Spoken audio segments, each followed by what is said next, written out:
उनको थोड़ा पहचान सकते हैं अपन, अभी अवसर है। जैसे अपन ने देखा कि वो सर्वज्ञ हैं, वो वीतराग हैं, वो हितोपदेशी हैं, और फिर कहते हैं कि वो जो पूजा आती है ना प्रथम देव वाली, उसमें एक पंक्ति ऐसी है, कैवत के 46 गुण गंभीर। कहीं किस में है वो पंक्ति?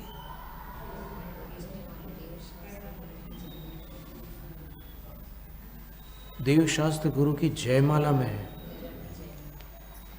कैवत के 46 गुण गंभीर। तीर्थंकर के कितने गुण बताए? 46। कौन से?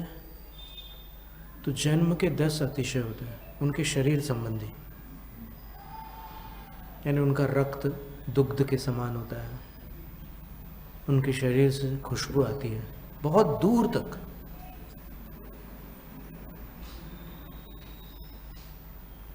कई किलोमीटर्स तक उनके शरीर से सुगंध आती है, उनकी आवाज़ बेहद मधुर होती है, उनका आकार प्रकार अत्यंत सौम्य और समचतुरस सुंदर संस्थान वाला रूप होता है, उनका संगनन वज्र वृषभ नाराज संगनन होता है, यानी उनका जो अस्थि बंधन है वो डायमंड जैसा मजबूत होता है, अतुलित बल होता है उनमें जन्मतः। ये तो जन्मा हुआ बालक लेटना भी नहीं जानता, उसको तो पकड़ना पड़ता है, लेटा हो तो रोने लगता है। और ये 1008 कलश, मात्र सौधर्म इंद्र 1008 कलशों से अभिषेक करता उनका, और बाकी जो देव हैं, बाकी जितना भी समूह है, वो लाखों कलशों से अभिषेक करते हैं, और इनको रत्ती भर फर्क नहीं पड़ता, कोई असर नहीं होता। हरिवंश पुराण में तो लिखा है कि जब आदिनाथ भगवान का अभिषेक हो रहा था पांडुक शिला पर, सुमेरु पर्वत के ऊपर, तो देवलोग बड़े लालायित थे, उत्कंठित थे, एक उत्साह था उनके अंदर। तो कुछ देव उत्साहवश ऐसे उनके पास आ जाते थे, और भगवान ऐसे सांस ले रहे होते थे, तो उनकी सांस की वायु से वो देव मक्खियों के समान यहाँ वहाँ तितर बितर हो जाते थे, इतनी शक्ति उनमें।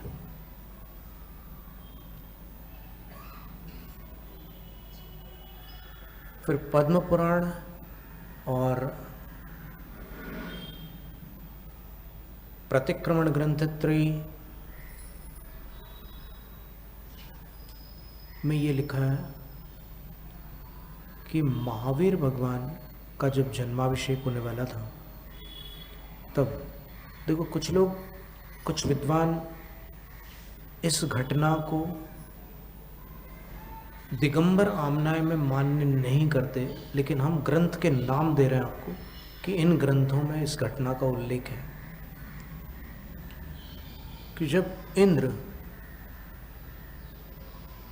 महावीर स्वामी का अभिषेक करने के लिए तत्पर हुआ, तब उसने देखा कि बाकी तीर्थंकर तो बड़े बड़े थे, ये तो एकदम छोटे हैं, और ये कलश तो बहुत विशाल है, इतनी बड़ी धार इतने छोटे तीर्थंकर पर मैं कैसे करूं।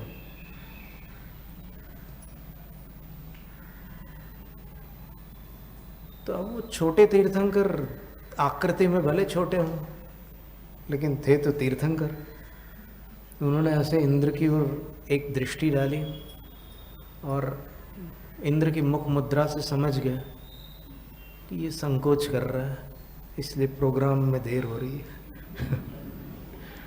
जन्माभिषेक के महोत्सव में विलंब कर रहा है, चलो इसकी शंका दूर करते हैं।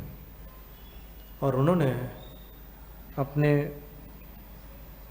बाएं पैर के अंगूठे से ऐसे पांडुक शिला पर एक हल्की सी ठोकर लगाई, संपूर्ण सुमेरु पर्वत कंपायमान हो गया।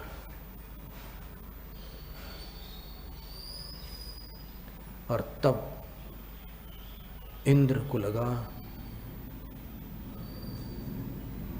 कि मैं जिनका अभिषेक करने जा रहा हूं वो एक सामान्य मानव नहीं, महामानव त्रिलोकीनाथ जिनेंद्र है। और बेधड़क उसने फिर अभिषेक किया था। तो ये वर्णन दिगंबर शास्त्रों में है।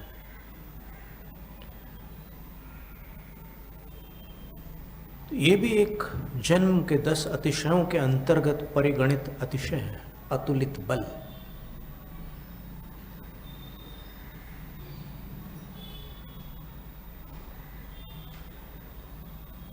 नित्यम निस्वेदत्वम,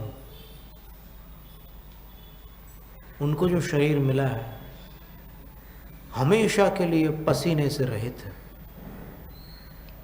तीर्थंकर को कभी पसीना नहीं आता, बाकी सबको आता है। मात्र तीर्थंकर ऐसे हैं जिनको पसीना नहीं आता इस कर्म भूमि में।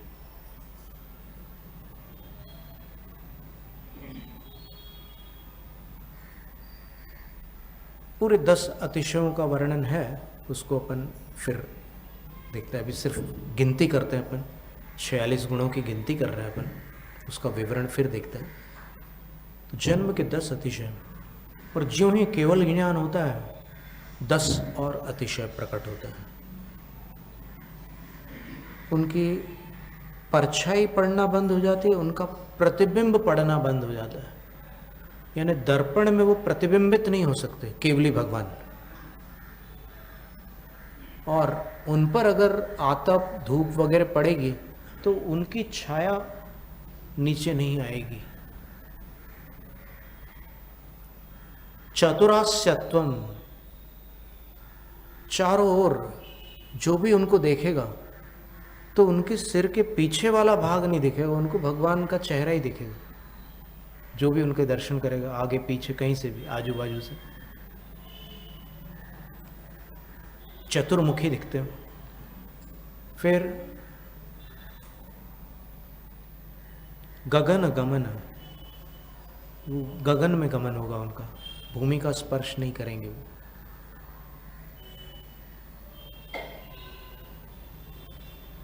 अपक्ष्म स्पंदश्च, पलक नहीं झपकेगी केवल ज्ञान के पश्चात, पलकें नहीं झपकेगी।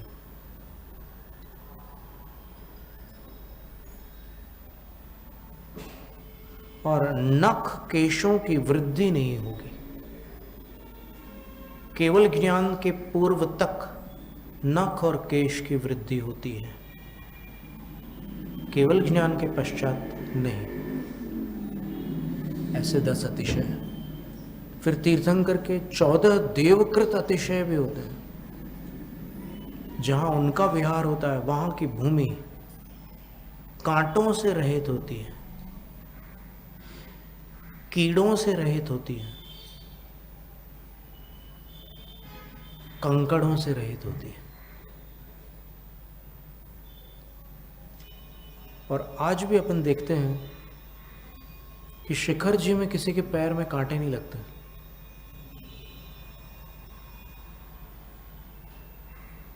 तीर्थंकर जहां गए हुए हैं वहां से देवलोग कांटों की सफाई कर डालते हैं। तो इतने मतलब सागर व्यतीत हो गए। अजितनाथ भगवान को 50 लाख करोड़ सागर लगभग बीत चुके हैं। फिर पार्श्वनाथ भगवान को कुछ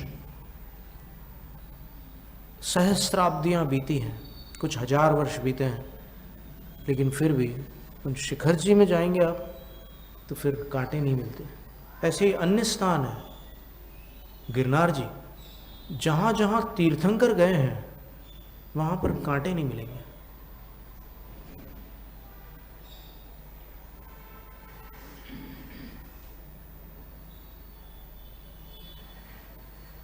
आकाश में बादल नहीं होते जहां जहां तीर्थंकर जाते। ये देवों का अतिशय है। अब कोई बोलेगा कि जहाँ बरसात की ज़रूरत है वहाँ क्या होता होगा, तो बोलते हैं कि सुभिक्षता। वो केवल ज्ञान का अतिशय है कि उसकी चिंता मत करो, देवों को कुछ नहीं करना पड़ेगा, वो भगवान का ही ऐसा प्रभाव है कि 100 योजन तक, यानी 400 कोस तक जहाँ भी भगवान होंगे उनको केंद्र बना लो और एक त्रिज्या यानी रेडियस 400 कोस का एक रेडियस बना लो, या 100 योजन का। 100 योजन का अर्थ होता है 1300 किलोमीटर्स। एक योजन 13 किलोमीटर का है, तो 100 योजन 1300 किलोमीटर का। तो 1300 किलोमीटर के घेरे में जहाँ केवली भगवान है वहाँ अकाल नहीं होता।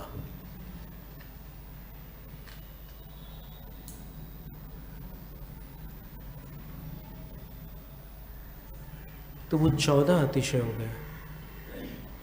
तो 10 जन्म के, 10 केवल ज्ञान के, 14 देवकृत, कुल कितने अतिशय हुए हैं?